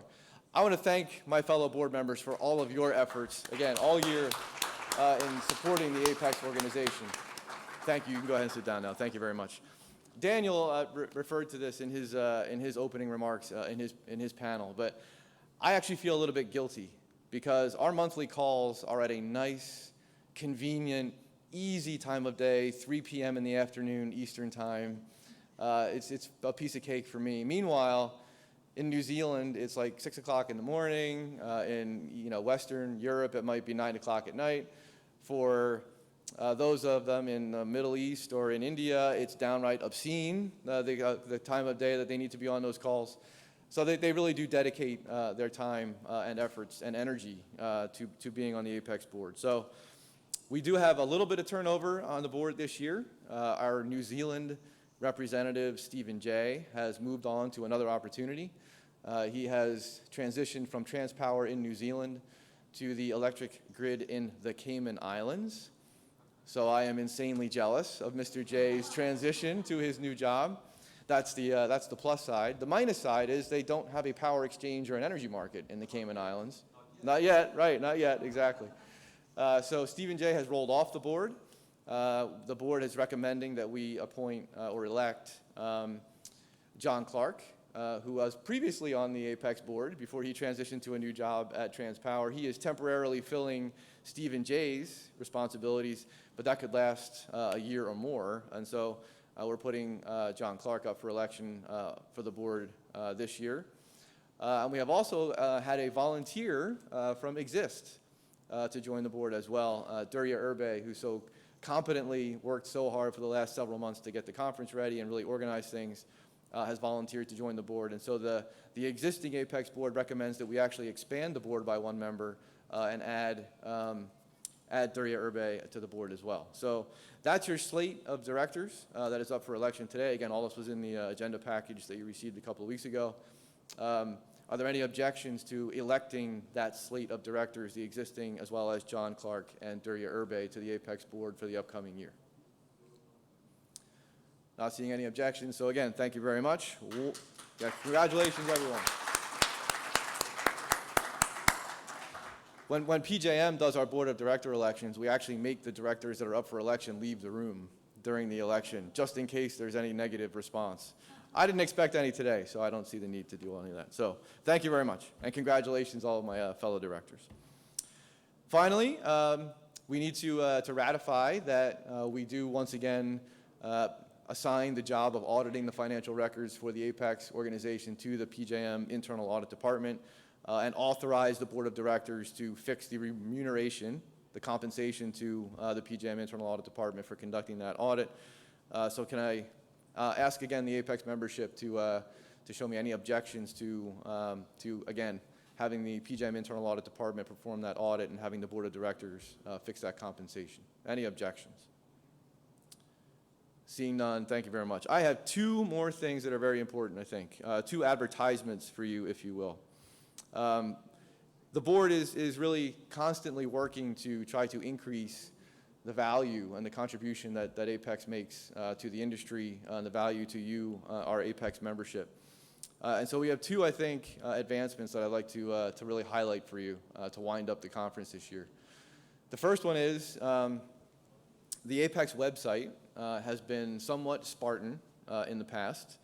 It's been maintained entirely on a volunteer basis by Southwest Power Pool for several years. So I want to thank Lanny, Nickel, and Dustin Smith on the SPP staff and whoever else might be involved for the work that they've voluntarily done over the years. But in the last year or so, we've hired an outside firm, Stone Ward, who has performed a bit of an update to the website, a little bit of a redesign. They have added a members-only portal to the website, and so you can go on the website and submit a request to register to participate in that members-only portal. There's a mechanism to interact with other APEX members on that portal, to post messages and those types of things on that portal, so I think it will be useful.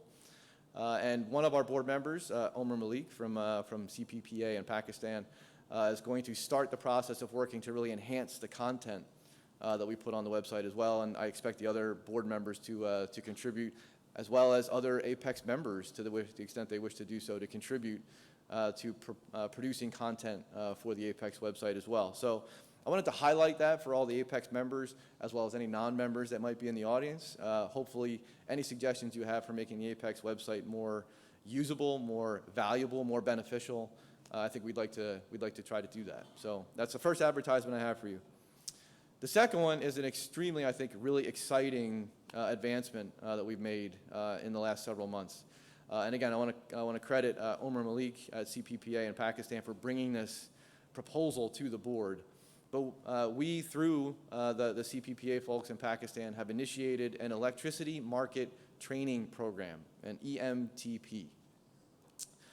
And this really goes from start to finish. There are training sessions. I think it's 8 training sessions total that are planned.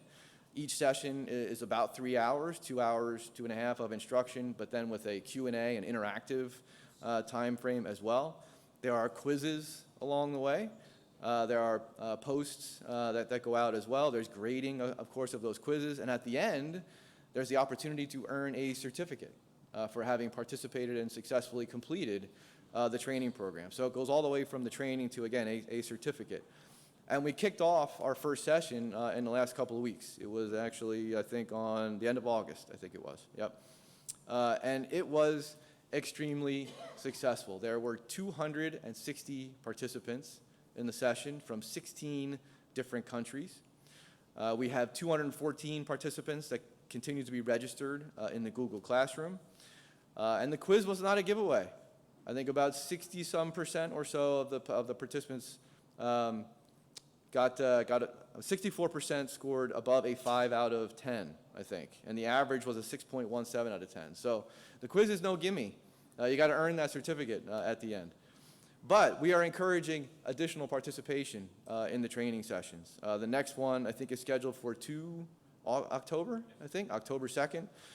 So again, take this back to your organizations. APEX members are not, I believe, right? Or is it only APEX member organizations, Omer? Right, so don't need to be an APEX member. So if you're interested or know others who might be interested, contact any one of us, and certainly we can help you with where to sign up for that training class. So again, very successful kickoff, and we look forward to the future sessions as well, the next 7. Omer, anything you'd like to add? No? Good? Okay, we'll advertise the class again by sending an email out to the APEX distribution list so everybody has that. But thank you again to Omer and his colleagues for coming up with the proposal and then actually executing the training sessions as well. I think it's been very successful. So with that is the end of the annual general meeting, so I will call it to a close. Thank you all again for your participation, as I thanked you at the opening reception. You are also dedicating your time to be here, to network with your colleagues and have these very important discussions, and we really appreciate that. If I could ask the rest of the board members to please come up at the end so we can get a picture of the board members. We'd like to do that every year.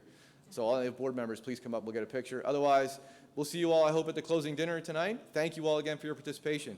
We are adjourned. Thank you, Mr. Chairman. Thank you. Quick photo, please.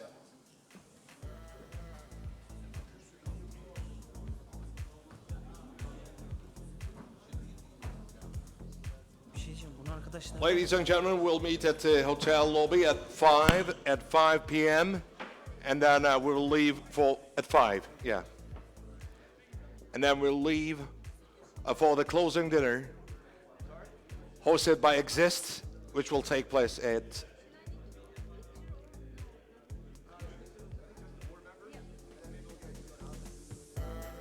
Said Halim Pasha Mansion.